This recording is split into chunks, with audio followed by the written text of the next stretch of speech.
Some of the largest stone monuments on Earth were built long before modern technology existed. Entire statues carved directly into mountains. Massive stone blocks raised and positioned with precision. Across deserts, cliffs, and ancient cities, early civilizations created colossal monuments that still remain today. Silent but powerful evidence of human ability and ambition. In this video, we explore these giant stone creations from around the world, examining how they were built, why they were created, and what they reveal about the civilizations behind them. These monuments were not meant to be temporary. Let's begin. The colossal statue of Hercules at Amman, the giant stone guardian of the Roman citadel. On a high hill in the centre of modern Amman, Jordan, there is a place where layers of history rest one above another. This hill, known today as the Amman Citadel, has been occupied for thousands of years, from early settlements to Roman rule and beyond. Stone foundations, broken columns, and fragments of ancient buildings remain scattered across its surface. But among these ruins lies something unusual, a giant stone hand lying on the ground, still, unmistakable. It is far larger than any human hand could ever be. This fragment is all that remains of one of the largest statues ever built in the Roman East, the statue of Hercules. During the 2nd century CE, when the Roman Empire controlled this region, the city of Amman was known as Philadelphia. It was part of a network of Roman cities that stretched across the eastern provinces, connected by roads, trade and military presence. And, like many Roman cities, Philadelphia was reshaped to reflect Roman architectural and cultural identity. At the highest point of the city, the Romans built a temple dedicated to Hercules, the mythological hero known for strength, endurance, and protection. The temple stood on an elevated platform. It dominated the skyline. It defined the space. And beside it stood the colossal statue. The statue was carved from stone, designed to represent Hercules at a scale far larger than human size. Based on the fragments that survive today, archaeologists estimate that the full statue once stood more than 12 meters tall. Its presence would have been overwhelming. It was not meant to be ordinary. It was meant to be seen from a distance. The surviving hand alone measures nearly 1 meter in length. The fingers are thick and carefully shaped. The fingernails are defined. The proportions remain accurate despite the enormous scale. Nearby lies part of the elbow, broken, separated, but still massive. These fragments reveal the extraordinary ambition of the builders. Creating a statue of this size required careful planning and engineering. Stone had to be quarried, shaped, and transported. Sculptors worked gradually, defining the form, piece by piece. Every surface had to align with the intended proportions. The statue likely stood beside or in front of the Temple of Hercules, forming a visual connection between the structure and the deity it honoured. Together, the temple and statue created a unified architectural statement. They represented strength, authority, presence. Hercules was an important figure in Roman culture. He symbolized endurance, power and victory over hardship. Placing his image at the center of the citadel reinforced Roman identity and control over the region. The statue was not only symbolic, it was political. It communicated stability. It communicated permanence. Over time, natural forces and human activity caused the statue to collapse. Earthquakes, erosion, and structural weakening likely contributed to its destruction. The stone fragments fell and remained where they landed. The rest of the statue disappeared, but the hand remained, heavy, silent, enduring. Standing beside it today reveals its scale clearly. The fingers alone are larger than a human forearm. The stone surface shows the marks of ancient carving tools. The shape remains smooth despite centuries of exposure. It still feels present. It still defines space. The Temple of Hercules nearby remains partially intact. Its massive columns rise from the stone platform, framing the sky above. These columns help reveal the original scale of the site. Everything here was designed to be large. Everything was designed to last. The statue formed part of a broader Roman effort to reshape cities across their empire. Architecture became a tool of identity. Stone became a tool of authority. The Amman citadel reflects that transformation. Even today, surrounded by the modern city, the ancient ruins remain visible. The stone fragments of Hercules lie where they fell, unchanged in their position. Here, stone became symbol, scale became message, fragment became memory. The colossal statue of Hercules at Amman represents one of the most ambitious sculptural projects of the Roman East. It demonstrates how ancient builders used stone to express strength and permanence on a monumental scale. And on the hilltop above the modern city, beneath open sky and shifting light, the giant hand of Hercules continues to rest in silence, preserving the memory of a figure that once stood over the ancient world. The giant stone heads of Dadan, colossal faces of an ancient Arabian kingdom. In the desert valleys of northwestern Saudi Arabia, surrounded by sandstone cliffs and open terrain shaped by wind and time, there are fragments of ancient sculptures that once formed part of a powerful and organised society. These fragments do not stand as complete statues anymore. They exist as separate pieces, broken, weathered, but unmistakable. Among them are giant stone heads, carved with human features. And these heads are among the oldest large-scale human sculptures ever created in the Arabian Peninsula. More than 2,500 years ago, this region was not empty desert. It was a centre of trade, movement, and settlement. The oasis at Dardan supported agriculture, permanent structures, and organised urban life. Its location along major caravan routes made it an important point of connection between southern Arabia, Mesopotamia, and the Mediterranean world. Caravans passed through this valley. Goods moved across the desert. Ideas moved with them. The kingdom of Dardan emerged in this environment, growing into one of the most important early political centres in northwest Arabia. Its rulers controlled access to water and trade routes, giving them economic and strategic power. Stone became part of that power. The colossal heads were carved from local sandstone, shaped carefully by skilled craftsmen. Each head represents a human figure, most likely an important individual such as a ruler, noble, or symbolic guardian. Their size alone makes this clear. They were not ordinary sculptures. They were statements. The heads are larger than life. Their facial features are simplified but intentional.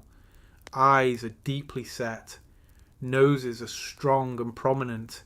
The surfaces show signs of careful shaping, even after centuries of erosion. They were built to endure outdoor exposure. They were built to remain visible. Originally, these heads were part of full-body statues. The bodies have largely disappeared, broken apart by time, environmental forces, and human activity. What remains today are fragments, but those fragments reveal the scale of the original work. Standing beside one reveals its true size. It does not feel small, it feels permanent. Creating sculptures of this scale required more than artistic ability. It required organisation. Quarrying sandstone blocks involved cutting directly into natural rock formations. Workers used iron tools to separate stone from its source. The stone was then shaped gradually, reducing its form until the final features appeared. This process could take weeks, or months, or longer. Every strike mattered. Every surface had to align with the intended shape. The presence of these sculptures suggests that the kingdom of Dardan had centralized authority capable of directing labour and resources toward monumental construction. This reflects social hierarchy, political organisation, and cultural identity. Stone became representation. Representation became authority. Dardan itself was more than a settlement. It was a functioning city with temples, administrative buildings, and infrastructure that supported permanent population. Archaeological evidence shows that the people of Dardan developed writing, religious practices, and structured governance. The statues likely stood in important locations, public areas, ceremonial spaces, places of visibility.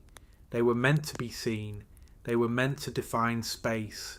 Their presence reinforced power and continuity. Over centuries, the kingdom declined. Trade routes shifted. Political control moved elsewhere. Environmental conditions changed. The city was gradually abandoned, but the stone remained. Sand covered parts of the site. Wind reshaped the surface. Time passed, yet the heads endured. Their material protected them. Their scale preserved them. Today, archaeologists continue to study Dardan, uncovering structures, inscriptions, and artifacts that reveal more about this early Arabian civilization. The colossal heads remain among the most striking discoveries. They provide direct physical evidence of monumental sculpture in a region often overlooked in discussions of ancient art and architecture. They show that complex societies existed here. They show that skilled craftsmen shaped stone into human form. They show that authority was expressed through permanent material. Standing in the valley today, surrounded by desert and silence, the heads appear almost timeless. Their expressions remain unchanged. Their surfaces carry the marks of ancient tools. They continue to define space. Here, sandstone became identity. Carving became memory. Fragment became monument. The giant stone heads of Dardan represent one of the earliest traditions of monumental sculpture in Arabia. They demonstrate how early kingdoms used stone to communicate power, continuity, and presence across generations. And in the desert valley where a kingdom once stood, beneath open sky and shifting wind, these ancient faces continue to endure, preserving the memory of a civilization that shaped its identity in stone. The colossal statue of Constantine, the giant stone emperor of ancient Rome. In the centre of ancient Rome, within one of the largest public buildings ever constructed during the Roman Empire, there once stood a statue so large that it transformed human form into architecture. It did not stand outdoors on a hill or in an open plaza. It stood inside a vast hall of stone and concrete, surrounded by towering walls and high vaulted ceilings. This was the Basilica of Maxentius, and inside it sat the Colossus of Constantine. Today, the statue no longer stands in its original form. What remains are fragments, broken pieces of something that was once immense. Even in fragments, its scale is unmistakable. The head alone measures over 2.5 meters tall. The hand is large enough to hold the entire arm of an adult person. The feet, carved from marble, reveal proportions far beyond ordinary human size. From these fragments, archaeologists estimate that the full statue once stood approximately 12 meters tall. It was not meant to be realistic, it was meant to be overwhelming. The statue represented Constantine the Great, one of the most important emperors in Roman history. He ruled during the early 4th century CE, at a time when the Roman Empire was undergoing major political and religious transformation. Constantine reshaped the empire. He restructured authority. He changed its future. The statue was built shortly after Constantine defeated his rival Maxentius in the year 312 CE, securing control over Rome and establishing himself as sole ruler of the Western Empire. The basilica where the statue stood had originally been constructed by Maxentius, but after Constantine's victory, he repurposed the building and installed his own image within it. The message was clear. Authority had changed. Power had shifted. Stone would record it. The statue itself was constructed using a combination of materials. The visible parts, such as the head, hands, and feet, were carved from white marble. These surfaces were highly refined, shaped with careful attention to proportion and detail. The body was different. Instead of solid marble, it was built using a framework covered in bronze or other materials. This allowed the statue to reach enormous scale without requiring a single massive block of stone. It was engineering and sculpture combined. The figure was seated, not standing. This increased its visual dominance while allowing structural stability. The seated posture also reinforced the image of imperial authority, presenting Constantine as calm, permanent, and unchallenged. The face reflects this intention. The eyes are large. The expression is neutral. The gaze looks forward, not emotional, not personal, symbolic. It represents authority beyond the individual. It represents the emperor as institution. Carving marble at this scale required extraordinary skill. Workers shaped the stone using iron tools, gradually refining surfaces until the final form emerged. Every detail, from the curve of the lips to the contours of the fingers, had to align with the intended proportions.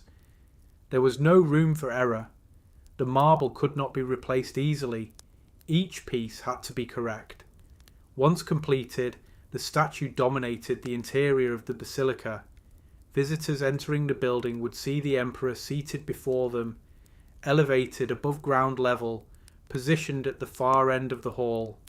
He would appear larger than life, larger than human, larger than ordinary reality. This was intentional. The Roman Empire relied on visual symbolism to reinforce authority. Architecture and sculpture were tools of political communication. By transforming the emperor into monumental scale, the state reinforced the idea of permanence and control. The statue was not simply decoration, it was presence. It defined space, it defined perception. Over time, the Roman Empire declined. Political control shifted. Buildings were abandoned or repurposed. The basilica fell into ruin. The statue was dismantled or destroyed, its materials reused or scattered, but some parts survived. The marble fragments remained buried beneath layers of debris and earth. Centuries later, they were rediscovered. Today, these fragments are preserved in the Capitoline museums in Rome. Visitors standing beside them can see the scale directly. The head rises above eye level. The hand appears massive, its fingers carefully shaped. Even separated from the full body, the fragments communicate the original intention. They communicate authority. They communicate scale. They communicate permanence. The statue no longer sits in the basilica, but its presence remains. Here, marble became empire, scale became message, fragment became monument. The Colossus of Constantine represents one of the largest statues ever created in ancient Rome. It demonstrates how the Roman Empire used sculpture to transform human form into permanent political symbol. And even in fragments, preserved across centuries of change, the giant stone emperor continues to remind us of a time when power was carved directly into stone, and scale itself became a language of authority. The colossal Buddha of Bamiyan, the giant figure carved into the mountain. In the highlands of central Afghanistan, where wide valleys stretch between mountain ridges and the landscape appears quiet and open, there is a cliff face that once held one of the largest standing statues ever created by human hands. Even today, the shape of the mountain still shows where it stood. An empty space remains, tall, vertical, unmistakable. This is Bamiyan, and this was the colossal Buddha. More than 1500 years ago, during the height of Buddhist influence along the Silk Road, craftsmen carved two enormous standing Buddha statues directly into the sandstone cliffs of this valley. The larger of the two reached a height of approximately 55 meters. It was taller than most modern buildings. It was taller than anything else in the valley. It transformed the mountain itself. The statue was not built from separate blocks. It was carved from the cliff, Stone removed, shape revealed. The mountain became the figure. The builders began by cutting directly into the sandstone, removing massive amounts of rock to create the general outline of the body. They worked slowly, using iron tools and careful planning to maintain structural stability. Every cut was permanent. Every surface had to be correct. The figure stood upright, facing outward across the valley. Its feet rested at the base of the cliff, while its head rose high above the ground. The proportions were carefully designed so that the statue appeared balanced when viewed from below. Its scale changed perception. It dominated the landscape. It defined space. The statue did not remain plain stone. After carving the main form, artisans applied layers of plaster over the surface. This allowed them to refine details such as the folds of the robe, the contours of the face, and the proportions of the hands. Originally, the statue was painted. Bright pigments covered the surface: red, blue, gold. It did not appear as bare rock. It appeared alive with colour. The face was calm and composed, reflecting the spiritual ideals associated with Buddhist belief.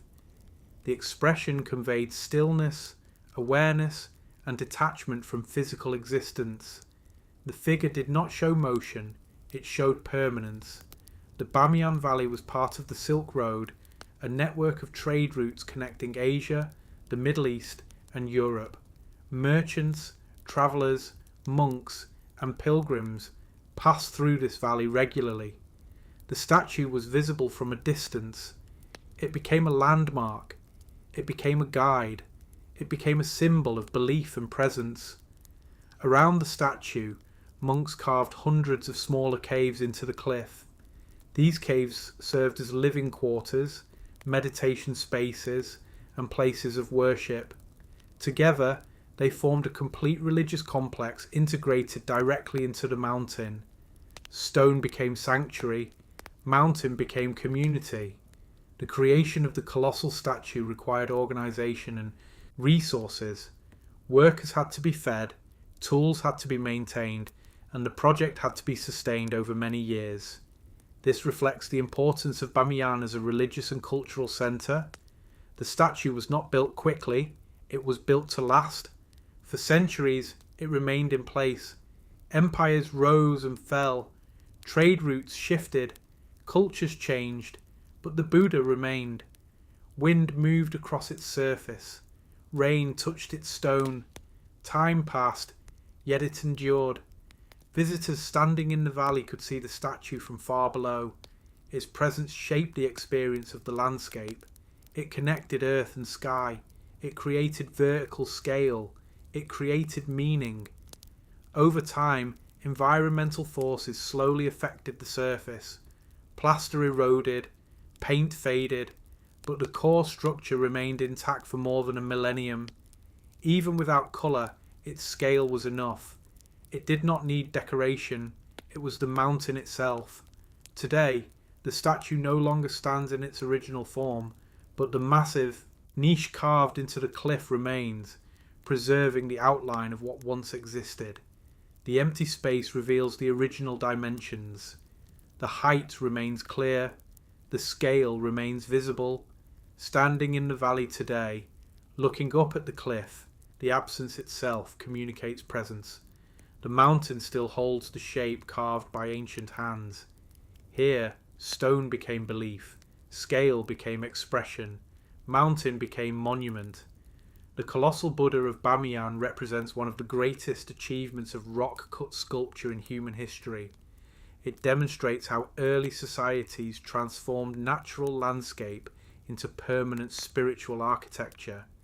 And in the quiet valley where it once stood, beneath open sky and silent mountains, the space it occupied continues to preserve the memory of a figure that existed beyond ordinary human scale.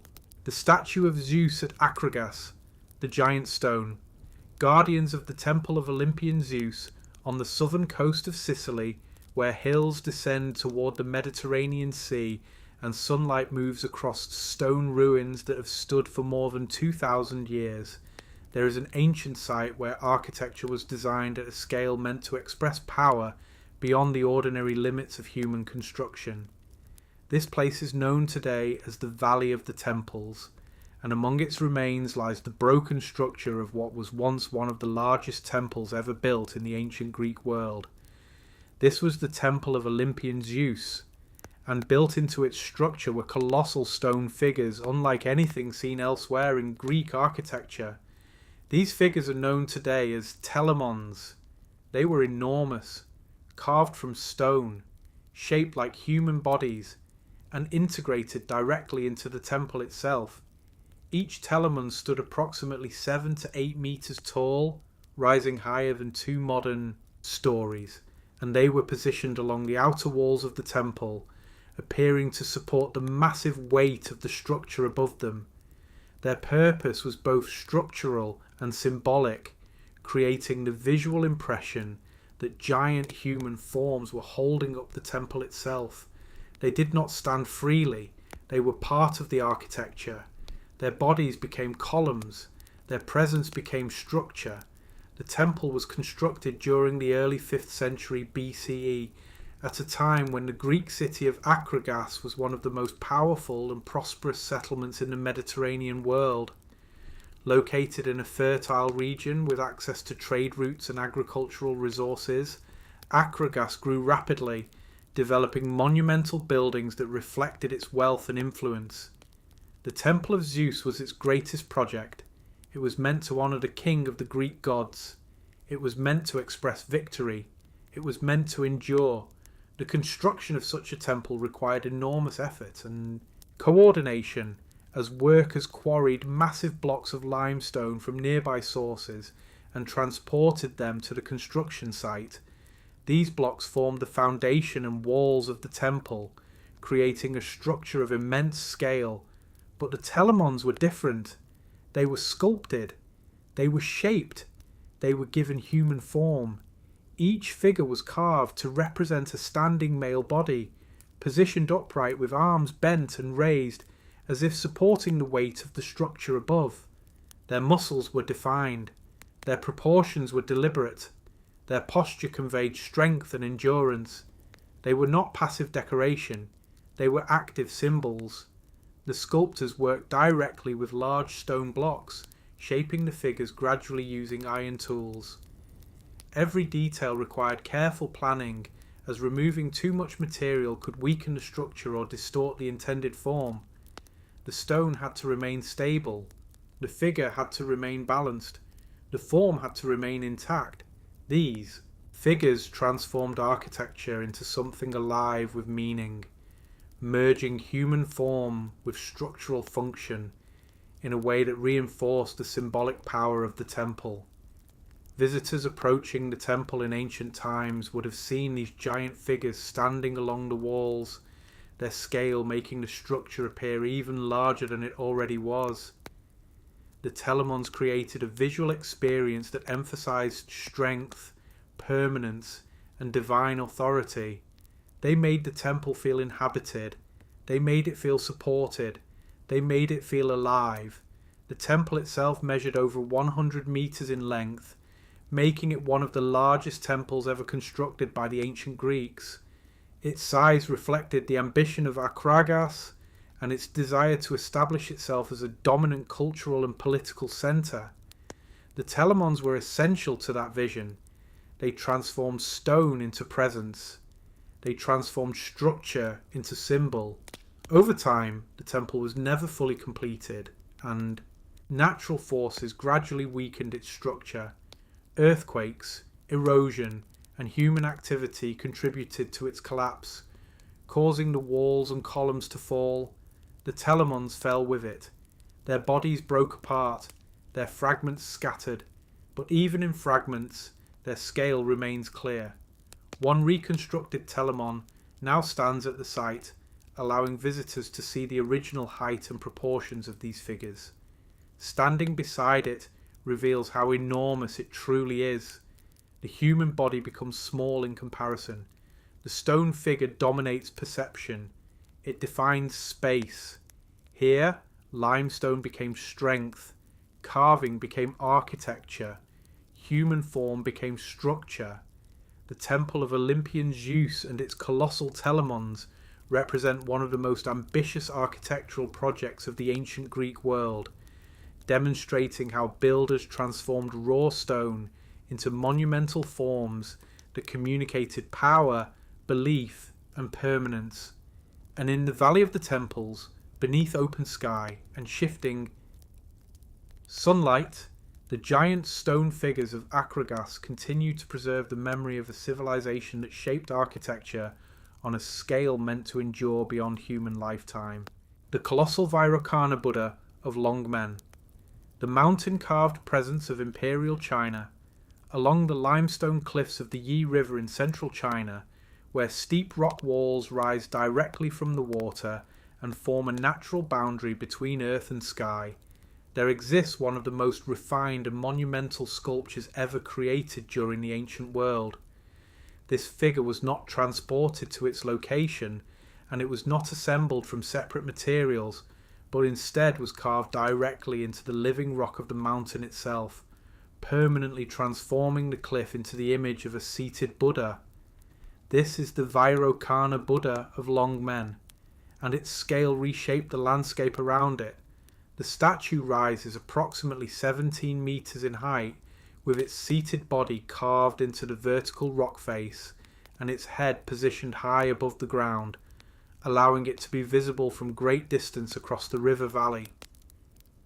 The proportions were calculated carefully, ensuring that the figure would appear balanced and complete when viewed from below, where most visitors and worshippers would stand. Its presence dominates the cliff. Its form defines the space. Its scale alters perception. The creation of this statue began during the Tang dynasty, one of the most powerful and culturally influential periods in Chinese history, when imperial authority supported the expansion of monumental architecture and religious expression across the empire. The Longmen grottos became a major centre of Buddhist carving, with thousands of smaller figures and reliefs added gradually over centuries. But the Vairocana Buddha became the central focus. It became the largest. It became the defining form. The process of carving the statue required removing massive amounts of limestone, which was shaped gradually using iron chisels and controlled hammer strikes. Workers began at the upper sections and progressed downward, ensuring that structural stability was preserved throughout the process and that the proportions remained consistent. Every surface required precision. Every cut required intention. The mountain itself became the material. Unlike freestanding statues that could be assembled or adjusted during construction, the cliff carving demanded complete accuracy from the beginning, because mistakes could not be corrected easily once stone had been removed. The sculptors shaped the body, the robes and the facial features gradually, refining details until the figure appeared complete. The robe flows naturally across the body, with carved folds suggesting movement despite the stillness of the stone. These details required careful observation of human form and fabric behaviour, translated into permanent mineral surface through repeated refinement. The face defines the figure. Its expression remains calm. Its gaze remains steady. Its presence remains unchanged. The eyes are partially lowered, creating the impression of inward focus rather than outward. Attention, reinforcing the symbolic meaning associated with Vairocana, who represents universal presence and cosmic awareness within Buddhist belief.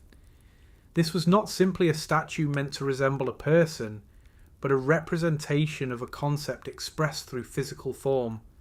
The Tang dynasty provided the resources necessary for such monumental work, allowing large teams of craftsmen to dedicate years of effort to shaping the mountain. The scale of the project reflects the stability and authority of the imperial government, which supported religious construction as part of broader cultural development. Stone became expression of belief, scale became expression of authority, mountain became expression of permanence. Surrounding the central Buddha are smaller figures carved into the same cliff, including disciples, attendants, and guardians, each positioned deliberately to create a complete visual and symbolic composition. These surrounding forms reinforce the importance of the central figure while also demonstrating the broader artistic capability of the craftsman involved. The statue was not isolated, it existed within a system, it existed within a landscape of meaning. Over centuries, environmental conditions gradually affected the surface of the carving.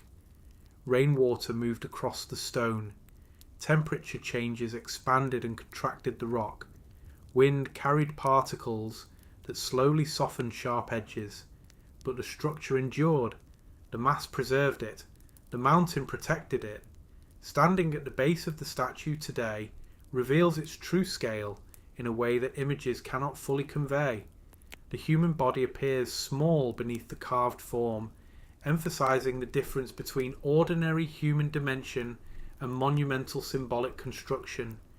The stone face remains elevated, the stone body remains stable, the stone presence remains intact.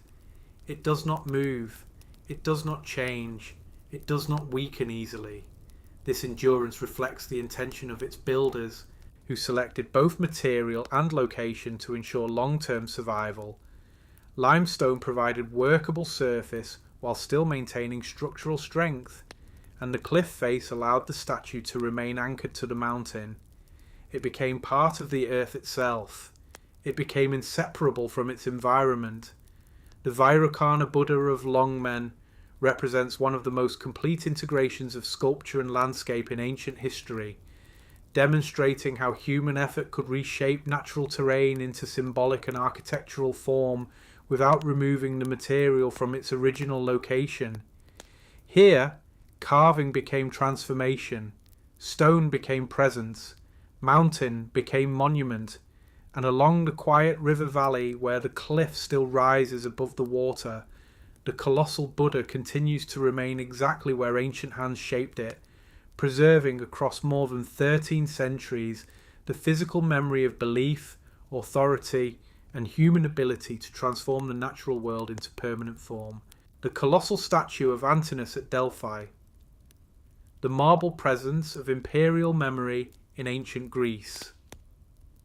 On the slopes of Mount Parnassus in central Greece, where stone terraces overlook a valley that stretches toward the distant sea, there exists an ancient sanctuary that once stood at the spiritual centre of the Greek world. This place, known as Delphi, was not chosen randomly, but was selected for its geographic position, its natural surroundings, and its symbolic importance as a meeting point between human society and divine belief.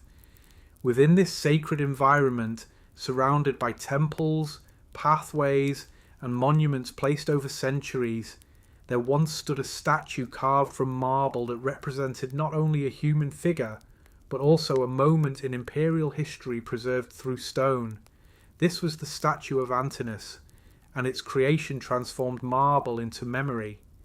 The statue was carved during the early 2nd century CE, during the reign of the Roman Emperor Hadrian, a ruler known for his extensive travels and his efforts to integrate Greek cultural identity into the broader structure of the Roman Empire. Antinous was a young man closely associated with Hadrian, and after his death, the emperor ordered statues to be created across the empire in his likeness. But the statue at Delphi became one of the finest examples. It became one of the most complete. It became one of the most enduring. Carved from a single block of marble, the statue stands at greater than life size, with proportions carefully calculated to create balance, stability, and visual harmony when viewed from below. The sculptors began with raw stone extracted from quarry sources, transporting the material to Delphi, where it was shaped gradually into its final form. The process required removal of excess material. The form had to emerge slowly. Every surface had to be refined. The marble body was shaped to represent an idealized human form, with smooth contours and precise anatomical structure that reflected both observation and artistic convention. The sculptors worked carefully to ensure that proportions remained accurate and that the figure conveyed calm presence rather than movement or tension. The body remains upright, the posture remains stable, the presence remains permanent. The face defines the identity of the statue, with features shaped to convey youth, calmness, and emotional neutrality.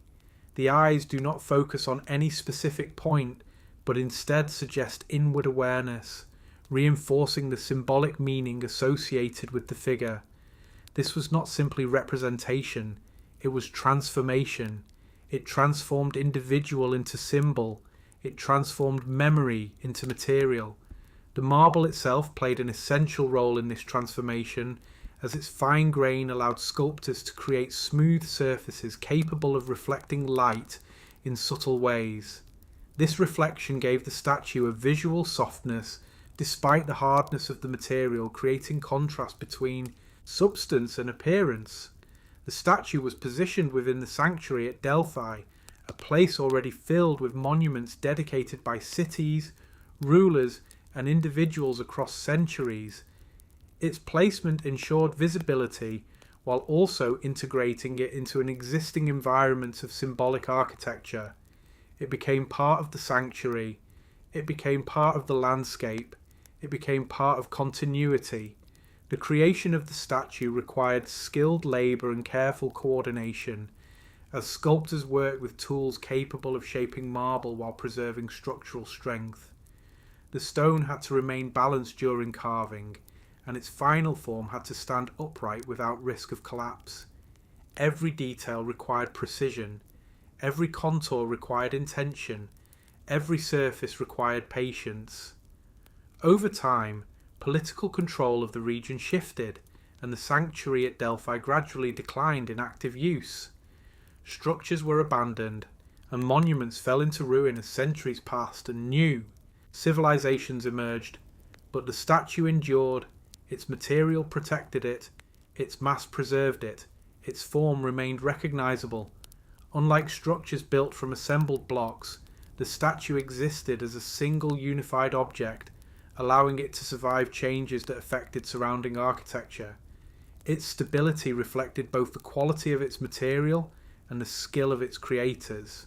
Standing before the statue today reveals its true scale in a way that written description cannot fully capture.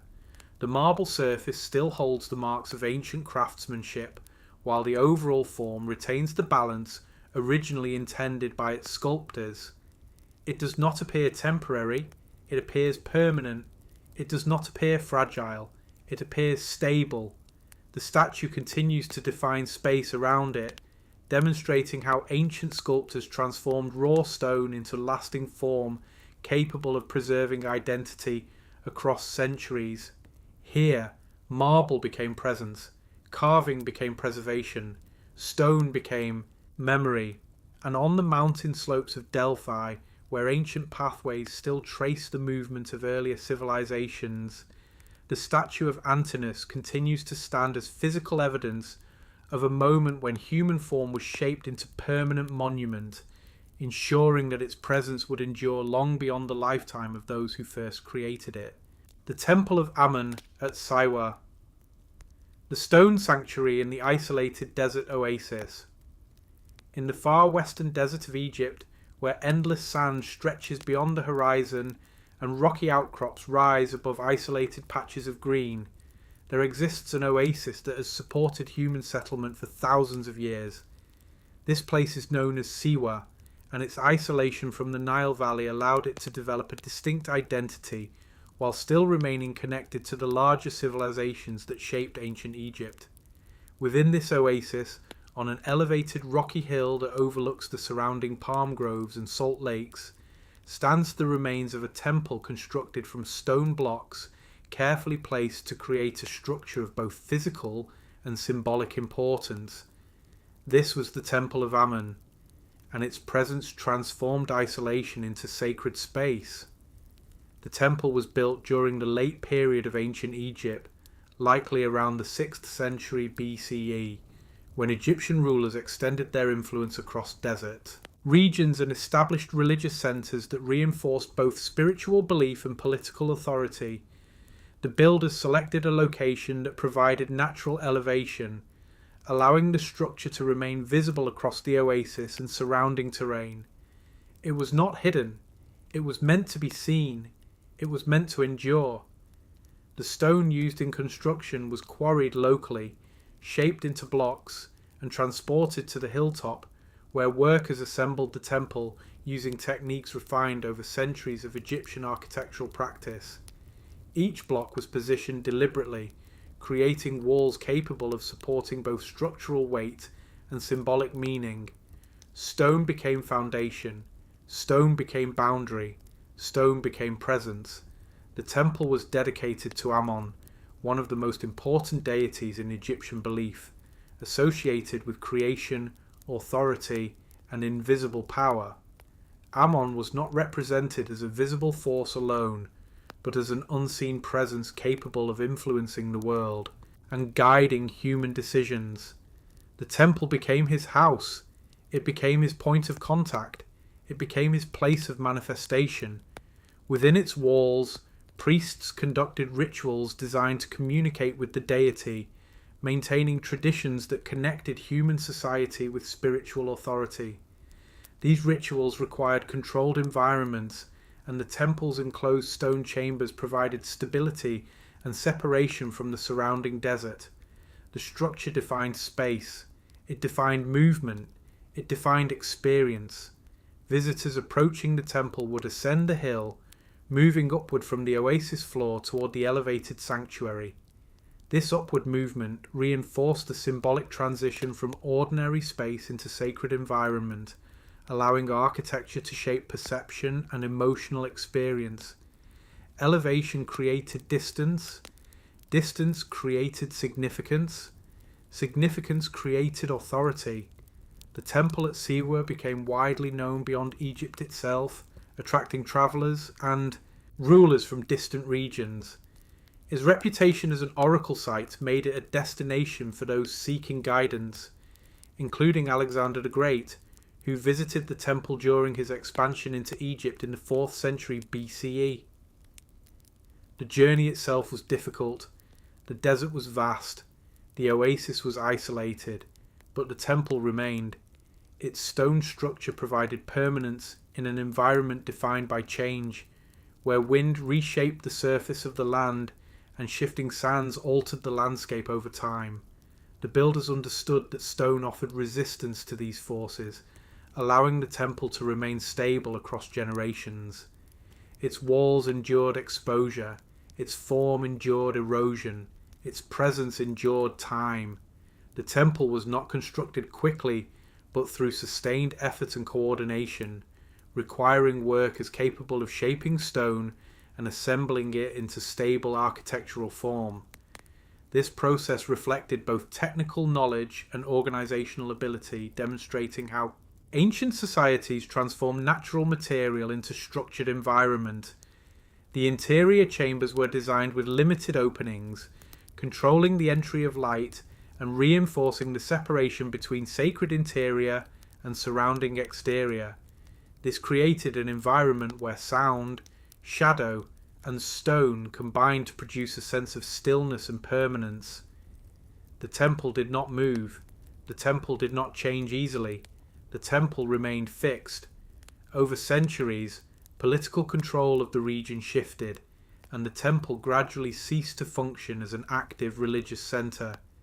Environmental forces weakened parts of the structure, causing sections of wall to collapse, but much remained. The stone endured. The form survived. Standing on the hill today, the remaining walls still define the original shape of the sanctuary, allowing visitors to understand the scale and intention of its builders. The stone surfaces carry marks of ancient tools, preserving physical evidence of the effort required to shape and place each block. It does not appear temporary. It appears permanent. It does not appear fragile. It appears enduring. The Temple of Ammon at Siwa represents one of the most isolated yet symbolically powerful religious structures of the ancient world, demonstrating how architecture could transform remote landscape into centre of spiritual and political meaning. Here, stone became sanctuary, elevation became authority, isolation became monument, and in the desert oasis where green life meets endless sand, the temple continues to stand, preserving across more than 2,000 years the physical memory of belief, power, and the human ability to shape stone into permanent form. The underground stone structures of al-Rasas, the hidden foundations, beneath the desert surface. In the open desert plains of central Jordan, where the land stretches outward in quiet emptiness and the surface reveals only fragments of ancient walls and broken stone, there exists a place where much of its true structure lies hidden beneath the ground. This site, known as al-Rasas, appears at first to be a collection of ruins like many others scattered across the region, but beneath its visible remains exists a network of underground spaces carved and constructed with careful intention. These spaces were not accidental. They were designed. They were built to endure beneath the surface. Al-Rasas developed over centuries, beginning as a fortified settlement and later expanding into a complex urban centre during the Roman and Byzantine periods. Its location placed it along important routes connecting cities, trade networks, and military positions, allowing it to function as both a defensive outpost and a stable community capable of supporting permanent population. The visible ruins show foundations of buildings, churches, courtyards, and walls, but the underground structures reveal another layer of architectural planning that served essential functions for survival in a harsh and unpredictable environment. Stone was shaped to create chambers, stone was shaped to create storage, stone was shaped to create protection. The underground rooms were constructed by cutting into natural bedrock and reinforcing openings with stone blocks arranged to maintain structural stability. This process required careful planning because removing too much material could weaken the surrounding structure, while insufficient shaping would prevent the chamber from functioning effectively. Every surface required balance. Every chamber required intention. Every opening required control. These underground spaces were used for multiple purposes, including storage of food, protection from environmental conditions, and preservation of essential resources such as water. In desert environments, temperature differences between surface and subsurface space can be significant, and underground chambers provided stable interior conditions that allowed communities to maintain supplies across seasons. They provided stability, they provided protection, they provided continuity. The construction of underground architecture required tools capable of cutting through stone, along with workers experienced in shaping confined spaces while preserving structural strength. Unlike above-ground buildings, underground chambers had to be carved gradually, ensuring that ceilings remained strong enough to support the weight of the earth above. Stone became shelter, stone became system, stone became survival. Al-Rasas itself expanded into a complex settlement with organised streets and buildings that supported religious, residential and administrative activity. Churches constructed during the Byzantine period included stone mosaics and architectural features that reflected the cultural and spiritual life of the community. But beneath these visible structures, the underground spaces continued to serve essential roles. They preserved supplies, they protected inhabitants, they ensured endurance. The decision to invest labour in underground construction reflects long-term planning and understanding of environmental conditions. Builders recognised that subsurface stone architecture offered advantages that surface construction could not provide, especially in regions where temperature, wind, and limited resources required careful management. These chambers remained stable across centuries. Their location protected them. Their material preserved them. Even as surface buildings collapsed or deteriorated, the underground structures remained intact, shielded by the earth itself. This preservation allows archaeologists today to study construction methods and understand how ancient communities adapted architecture to environmental and social needs. Standing at the site today, the visible landscape reveals only part of its history. Beneath the surface lies the continuation of human effort expressed through carved stone spaces designed to function quietly and effectively without drawing attention. They were not meant to dominate the skyline. They were meant to sustain life. They were meant to endure.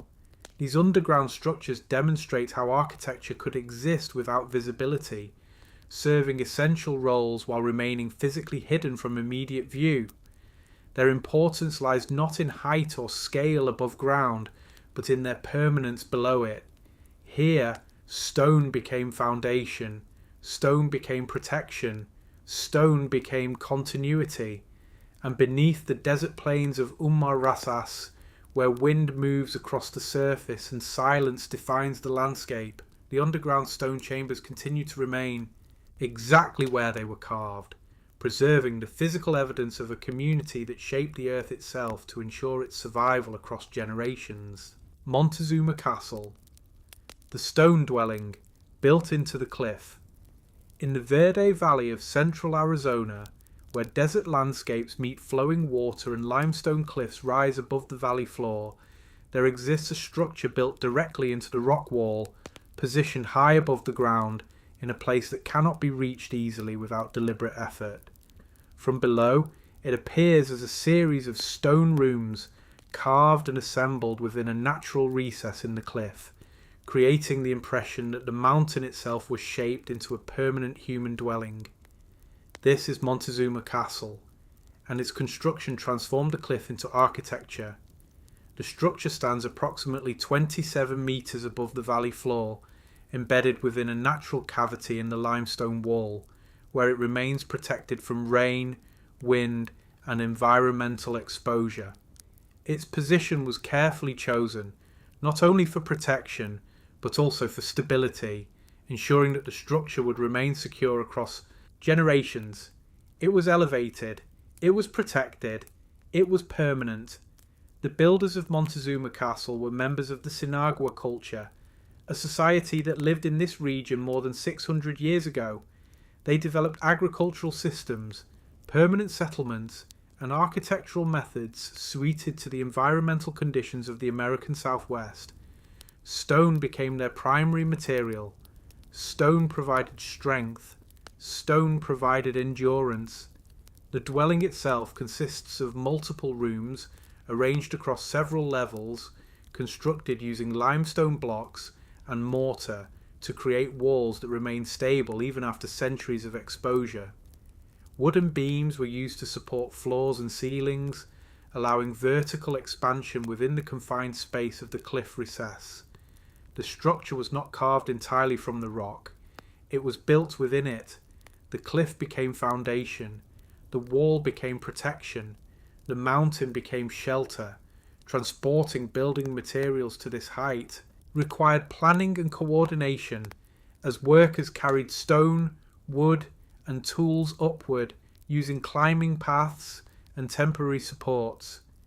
Every piece of material had to be placed deliberately, ensuring structural balance and long-term stability. The process required effort. The process required knowledge. The process required intention. The elevated position provided protection from flooding, animals, and potential threats, while also allowing inhabitants to observe the surrounding valley.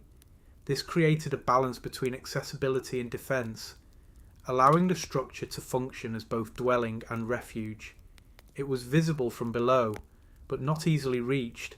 It remained secure. The interior rooms were designed for daily life, including storage, cooking, and shelter. Openings in the walls allowed light and air to enter while maintaining structural integrity. The arrangement of rooms reflects understanding of both environmental conditions and architectural planning. The structure was not temporary. It was designed for continuity. It was designed to endure. Over time, the Sinagua people gradually left the region and the structure was abandoned. The reasons remain uncertain, But environmental changes, resource shifts, and social developments likely contributed to their movement elsewhere. But the stone remained, the walls endured, the structure survived. Its position protected it from direct environmental damage, allowing it to remain one of the best preserved cliff dwellings in North America. Standing below the cliff today, the structure appears unchanged in its placement. The limestone wall continues to support it, just as it did centuries ago. The stone blocks remain aligned. The rooms remain defined. It does not appear fragile. It appears stable. It does not appear temporary. It appears permanent. The cliff itself became part of the architecture, providing structural support that allowed the building to survive long after its original inhabitants had departed. Here, stone became shelter, elevation became protection, cliff became architecture. Montezuma Castle represents one of the most complete examples of how human societies adapted natural landscape into permanent living space, demonstrating how architecture could exist not only on the ground, but within the vertical surfaces of the earth itself. And in the limestone cliffs above the Verde Valley, where wind moves quietly across the desert and time continues without interruption, the stone dwelling remains exactly where it was built, preserving the physical evidence of a civilization that transformed cliff and stone into enduring human shelter.